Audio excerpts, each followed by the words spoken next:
Friends, welcome back to my channel. আপোনালোক সকলো ভালে আছে নিশ্চয়। আপোনালোকে চাগে গমেই পাইছে মই আজি ব্লগটো বনাই আছোঁ। আজি মই মুম্বাইৰ পৰা অসমলৈ গৈ আছোঁ। আপোনালোকক মই এটা কথা এইখিনিতে কৈ থওঁ, যিসকলে মোৰ ফাৰ্ষ্ট পাৰ্টটো চোৱা নাই, এইটো ব্লগ মই দুটা পাৰ্টত বনাইছোঁ, পাৰ্ট 1 পাৰ্ট 2। যিসকলে ফাৰ্ষ্ট পাৰ্টটো চোৱা নাই সেইসকলে এই ব্লগটো একো বুজি নাপাব। সেইটো কাৰণে মোৰ ইউটিউব চেনেললৈ গৈ পেলাই পাৰ্ট 1ৰ যিটো ভিডিঅ' সেইটো আগতে চাই লওক, তাৰপিছত এইটো ভিডিঅ' চাব। এতিয়া আমি আহি পেলাই কলিকতা পালোহি। কলিকতাত আমি অলপ দেৰি বহিবলগীয়া হৈছে। আমাৰ ফ্লাইটখন 2 ঘণ্টা সময়তকৈ লেট হৈ গ'ল। এতিয়া আমি বহি আছোঁ ফ্লাইটৰ কাৰণে। তাৰপিছতে আমি ঘৰৰ পৰা কিবাকিবি খোৱা বস্তু লৈ আহিছিলোঁ। ইয়াততো এয়াৰপৰ্টত কোনো খোৱা বস্তু নিদিয়ে এতিয়া, সেইটো কাৰণে। হেল্ল' গাইজ, মই এয়া কেক আৰু চাহ খাব লৈছোঁ। খুব ঠাণ্ডা লাগিছে, কাপোৰ লৈ লৈছোঁ সেইকাৰণে। ইয়াত খুব ঠাণ্ডা কলকাতা এয়াৰপৰ্টত। মই একদম পূৰা ঠাণ্ডা দিনৰ পূৰা ফিলিং আহি গৈছে আৰু বহুত বেছি ঠাণ্ডা লাগিছে মোৰ। ৰাতিপুৱা সময় এতিয়া খুব কুঁৱলী পৰিছে নেকি, আৰু বতৰো ঠাণ্ডা আছিলে, খুব ঠাণ্ডা লাগিছে। এতিয়া গৰম গৰম চাহ খাম আৰু কেক খাম। মই ঘৰৰ পৰা ষ্টল এখন লৈ আহিলোঁ বুলিহে, নহ'লে মই যে ঠাণ্ডাত কঁপি থাকিলোহেঁতেন। ইয়াত খুবেই ঠাণ্ডা লাগিছে। কিবা অসমৰ যিটো ঠাণ্ডাৰ বতাহটো ইয়াতে কলিকতাৰ পৰা আৰম্ভ হৈ গৈছে, আৰু ওচৰতে হয় ন কলিকতাখন, সেইটো কাৰণে। এতিয়া মোৰ হাজবেণ্ডে ক'লে কিবা এখন কাপোৰ লৈ লোৱা, কিন্তু মই আকৌ পাত্তাই দিয়া নাছিলোঁ। মই বোলো ইমান গৰমত কাপোৰ কেলে, কিন্তু এতিয়া মই গম পাইছোঁ এখন লৈ ননাহেঁতেন মোৰ ঠাণ্ডাই লাগি থাকিলহেঁতেন। ঠিক আছে বাৰু, আপোনালোকক মই দেখাবলৈ যত্ন কৰিম। আপোনালোকে আমাৰ জাৰ্ণিটো আমাৰ লগত থাকি এনেকৈ আমাক সহায় কৰাৰ কাৰণে বহুত বহুত ধন্যবাদ থাকিল। আৰু সম্পূৰ্ণ জাৰ্ণিটো আপোনালোকক দেখাইছোঁ। যিখিনি আপোনালোকক দেখাব পাৰোঁ দেখাবলৈ যত্ন কৰিম। ঠিক আছে, আপোনালোকে মোৰ ভিডিঅ'টো চাই কেনে পালে নিশ্চয় জনাব। আৰু যিসকলে এতিয়াও ছাবস্ক্ৰাইব কৰা নাই, চেনেলটো ছাবস্ক্ৰাইব কৰি কাষত থকা বেল আইকনটো প্ৰেছ কৰি দিয়ক। আমি এতিয়া এস্কেলেটাৰত উঠি পেলাই ওপৰলৈ যাম। এইটো বহুত দীঘলীয়া এক্সিলেটাৰ হয়।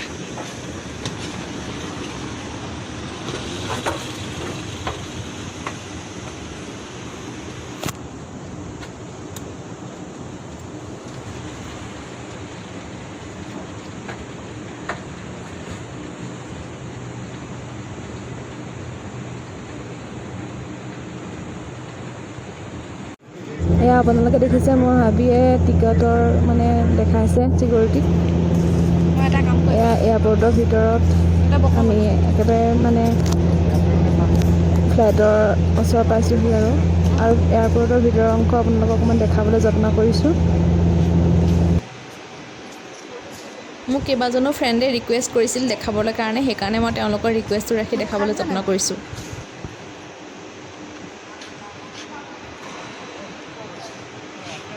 এয়া দেখিছে আপোনালোকে মুখা এনেকৈ সজাই ৰাখিছে। বিদেশী পৰ্যটকসকলক বা বাহিৰৰ পৰা অহা মানুহক নিজৰ কালচাৰটো দেখাবলৈ প্ৰতিখন ৰাজ্যতে এনেধৰণে এয়াৰপৰ্টবিলাকত নিজৰ নিজৰ কালচাৰবিলাক প্ৰদৰ্শন কৰা হয়।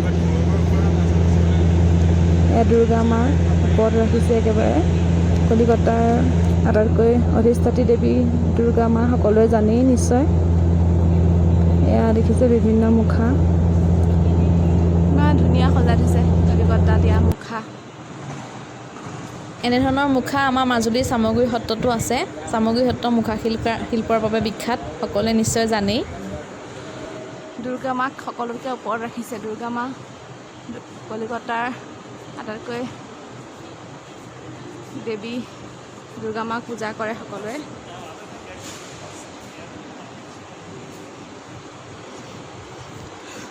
আমাৰ এজন গৈ বহুত আগতে পাই গ'লগৈ মোৰ হাবি, ৰ'বলৈ সময় নাই একদম। দেখিছেনে কেনেকৈ গৈছে লৰালিকৈ।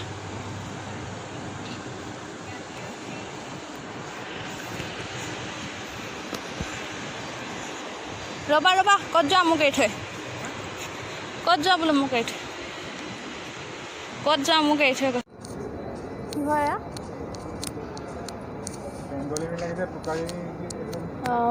বেংগলী মানে কলকাতা বেংগলী কালচাৰবিলাক পূৰা ধুনীয়াকৈ এয়াৰপৰ্টত সজাই তুলিছে। খুব ধুনীয়া লাগিছে।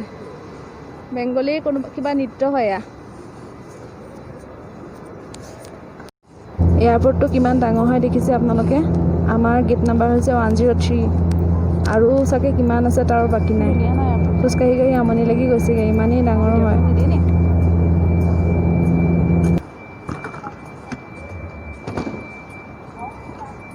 কলকাতা এয়াৰপৰ্টটো বহুতেই ডাঙৰ হয় কিন্তু মানে বহুত ডাঙৰ আছে। মই এইটো এয়াৰপৰ্ট চিনাকি হৈ গ'লগৈ আৰু অহা যোৱা কৰি কৰি কৰি কৰি।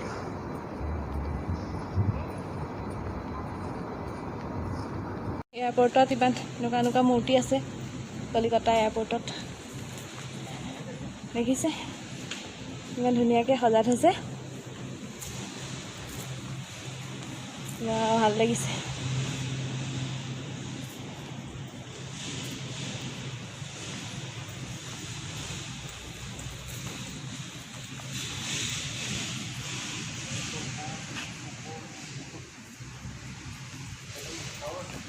ইয়াত প্ৰত্যেকৰে এয়া মা দুৰ্গা,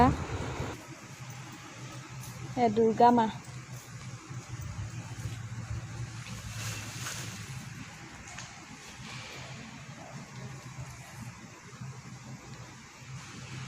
মই দেখাই গৈছোঁ আপোনালোকক কলিকতা এয়াৰপৰ্টটো, নেতাজী সুভাষ চন্দ্ৰ বসু ইণ্টাৰনেশ্যনেল এয়াৰপৰ্ট, বিশ্বকৰ্মা।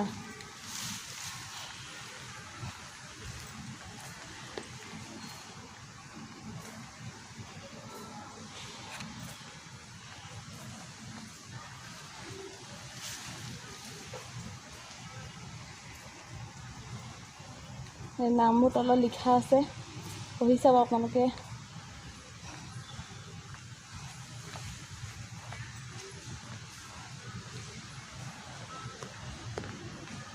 কলিকতা যিহেতু দুৰ্গা মাৰ কাৰণে মাক পূৰা পূজা কৰা হয়। দুৰ্গা মা কেনেকৈ ৰখা হয় কোৱা এতিয়া মোৰ ফ্ৰেণ্ডসকলক, তুমি কি ক'বা কোৱা? আমি এতিয়ালৈকেতো ঠিকে ঠাকে আহি কলিকতা পালোহি।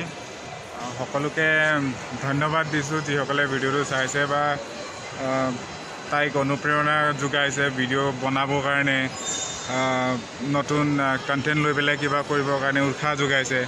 গতিকে আৰু চাব আৰু তাই দেখুৱাব। একেবাৰে আমাক কোৱাৰেণ্টাইন কৰালৈকে হোপফুলি ঘৰতে কোৱাৰেণ্টাইন হ'ব লাগিব। এয়াৰপৰ্টতহে গম পাম। আমি 14 days ঘৰত হোম কোৱাৰেণ্টাইনত থাকিম। হোম কোৱাৰেণ্টাইনটো হ'বই লাগিব। যিটো ৰুলছ এণ্ড ৰেগুলেশ্যনছ আছে ডেফিনেটলি আমি মানি চলিবই লাগিব, যিটো নিয়ম হয়। এতিয়া কলকাতাৰ পৰা অলপ সময়ৰ পাছত আমি উৰা মাৰিব লাগিব। চেক ইন হোৱা নাই, চেক ইন হ'ব। আপোনালোকে ইয়াতে দেখিছে স্ক্ৰীণত ওলাই আছে। আমাৰতো টাইম আছে অলপ, বৰ বেছি সময় নাই, মানে এতিয়া চেক ইন কৰিম আৰু অলপ কিছু সময়ৰ পাছত। দেখিলে মোৰ মানুহজনে ভিডিঅ' চিডিঅ' নকৰে বাৰু, মই কৈ দিওঁত আপোনালোকক ক'লে আৰু দুষাৰ কথা। কেনেকুৱা লাগিলে বাৰু কলকাতা এয়াৰপৰ্টটো চাই? ভাল লাগিলে নিশ্চয়, নহয় জানো? আপোনালোকো আহিব কেতিয়াবা। আৰু আছে, মই দেখাওঁ ওপৰলৈ, দেখুৱাবলৈ যত্ন কৰোঁ চববিলাক।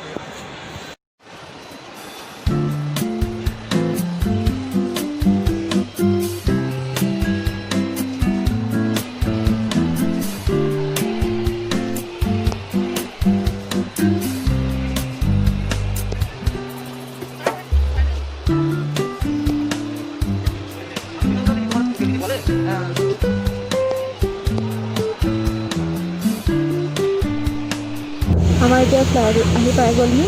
আমি এতিয়া লাইন পাতি এজনকৈ যাব লাগিব।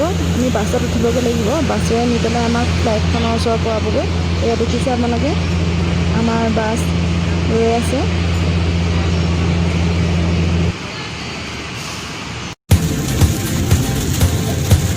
আমি ফ্লাইটত উঠিবলৈ বাছেৰে আহি আছোঁ আমাৰ ফ্লাইটৰ ওচৰলৈ। এনেধৰণে যদি দূৰত ফ্লাইটখন থাকে তেনেহ'লে বাছেৰে লৈ অহা হয় এনেকৈ নিজৰ ফ্লাইটৰ ওচৰলৈ। মই সম্পূৰ্ণ জাৰ্ণিটো কিছু কিছু অংশ আপোনালোকক দেখুৱাইছোঁ। নিশ্চয় আপোনালোকে ভাল পাইছেনে জনাব কিন্তু।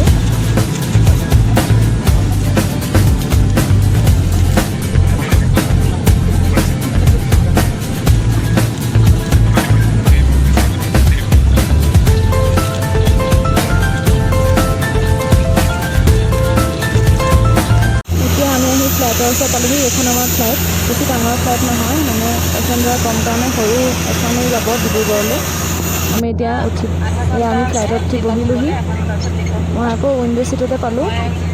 এয়া মই বাহিৰৰ ভিউ আপোনালোকক দেখুৱাই যাম বাৰু। এতিয়া বতৰ ভাল, আমি আকৌ বহিলোহি আৰু ইয়াত আজি। এতিয়া দেখিছে মোৰ হাজবেণ্ডে টিকেট কিনিবলগীয়া হোৱা নাই, মানে দুটা ছিট অকল আমাৰ দুজনেই বহিছোঁ। আৰু এয়া দেখিছে আমি চেনিটাইজাৰ দিছে ইয়াৰ পৰা আমাক। আমি মাজে মাজে চেনিটাইজাৰ লগাই যাম। আমি ঘৰৰ পৰাও চেনিটাইজাৰ লৈ আহিছোঁ বাৰু। আকৌ যাত্ৰা আৰম্ভ কৰিব লৈছোঁ। মোৰ জাৰ্ণিটো খুব ভাল লাগিল। আপোনালোকৰ ভাল লাগিল নে? ইয়াৰ হোষ্টেজ বাইদেৱে ভালকৈ বুজাই দিছে কেনেকৈ আমি যাব লাগিব, কি নিয়ম শৃংখলা মানি চলিব লাগিব। रक्षा जैकेट को विमान से बाहर निकलते समय ही खुलाएं और अपना मास्क আমি ফাইনেলি অসমলৈ উৰিবলৈ সাজু। দেখিছেনে ষ্টাৰ্ট হৈ গ'ল আমাৰ এতিয়া। এতিয়া উৰা মাৰিম আমি নিজ নিজ গৃহলৈ।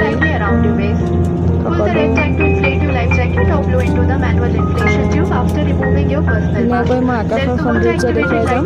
ডাৱৰৰ মাজে মাজে খুবেই ধুনীয়া এক সৌন্দৰ্য আপোনালোকক দেখাই যাম, চাব আপোনালোকে।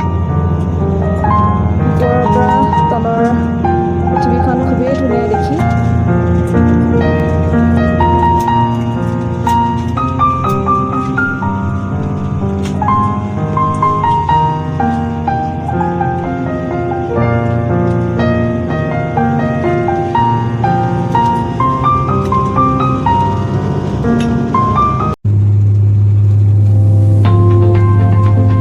আমি এতিয়া টেক অফ কৰিলোঁ।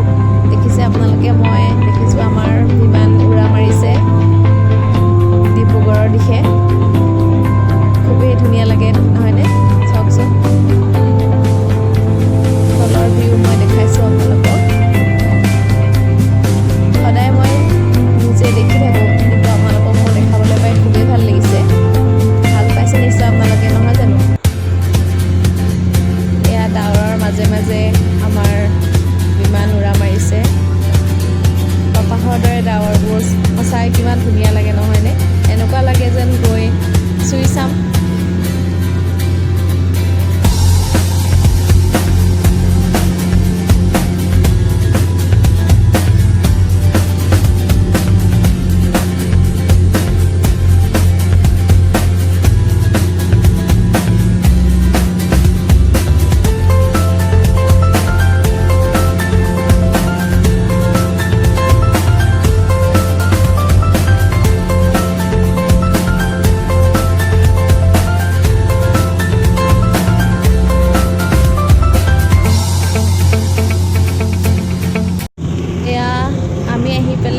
ডিব্ৰুগড় পাবৰ হৈছে। এয়া ফ্লাইট আমাৰ লাহে লাহে তললৈ নামি আহিছে, দেখিছেনে? এতিয়া আকৌ আমি অসমৰ দৃশ্য দেখিবলৈ পাই আছোঁ ওপৰৰ পৰা। এনেই ওচৰ চাব, আমাৰ ফ্লাইট আহি কেনেকৈ তললৈ নামি যাব। এই দৃশ্যটো কেনেকুৱা ভাল লাগিছে নহয়নে? নদী, গছ গছনি, ঘৰ দুৱাৰ, পথাৰ, এক কি সুন্দৰ পৰিৱেশ। অসমলৈ অহাৰ লগে লগে মনটো সঁচাই ভাল লাগে। নিজৰ ঠাইখনৰ সমান ক'ত হ'ব পাৰিব, নহয় জানো? অসম বুলি ক'লেই কেন ভাল লাগে। এয়া আহি আমাৰ ফ্লাইট ৰৈ গ'লহি, দেখিলে নামি গ'ল। পালোহি দুইজন, আমি অসম পাই গ'লোহি। এতিয়া আমি ঘৰলৈ আহি আছোঁ। কিছু সময় পিছত ঘৰ পামগৈ। এয়া আমাৰ হাতত হোম কোৱাৰেণ্টাইনৰ ষ্টাম্প মাৰি দিলে। এটাকেও নহয়, দুটা হাতত মাৰি দিছে। আমি এতিয়া 11 তাৰিখলৈকে হোম কোৱাৰেণ্টাইন কৰিম। তাৰপিছত আৰু ফ্ৰী হৈ যাম। চোৱাবো হ'ল, গতিকে চোৱাবো চাগে ভাল। হপফুলি আশা কৰোঁ কি হয় আৰু। তাৰপিছতে তো চব ঠিক হৈ গ'ল। এয়াৰপৰ্টত খালি বৰ কামোৰ খালোঁ আৰু একদম বহুত লম্বা লাইন পাতিবলগীয়া হ'ল। বহুত দেৰি খং উঠি গ'লগৈ এয়াৰপৰ্টত। ভবাই নাছিলোঁ এনেকুৱা হ'ব পাৰে বুলি, ইমান দীঘলীয়া প্ৰচেছ হয় বুলি। যি কি নহওক ভালকৈ কৰিছে, যেতিয়া ভালেই হৈছে। মানুহখিনিও ভাল আছে। আপোনালোকৰ লগত গোটেই জাৰ্ণিটো মই শ্বেয়াৰ কৰিলোঁ। ভাল লাগিল আপোনালোকৰ লগত শ্বেয়াৰ কৰি, মানে খুব এনজয় কৰি আহিলোঁ। সকলো পৰিস্থিতিতে এনজয় কৰিব লাগে, নহয় জানো? আজি এইটো পৰিস্থিতিটো মোক খুবেই এনজয় কৰি আহিলোঁ। মানে টেনশ্যনেই নালাগিলে যে এনেকুৱা চিটুৱেশ্যনত আহিছোঁ বুলি। আশা কৰিছোঁ আপোনালোকে মোৰ ভিডিঅ'টো চাই ভাল পালে, আৰু ধন্যবাদ মোৰ ভিডিঅ'টো চোৱাৰ কাৰণে। থেংক ইউ সকলোকে বাই বাই বাই বাই আকৌ লগ পাম কোৱাৰেণ্টাইনৰ অভিজ্ঞতা লৈ নেক্সট ভিডিঅ'ত আপোনালোকক আহি আছোঁ আপোনালোকৰ মাজলৈ প্লিজ লাইক কমেণ্ট শ্বেয়াৰ কৰিব আৰু চেনেলটো ছাবস্ক্ৰাইব কৰিবলৈ নাপাহৰিব ধন্যবাদ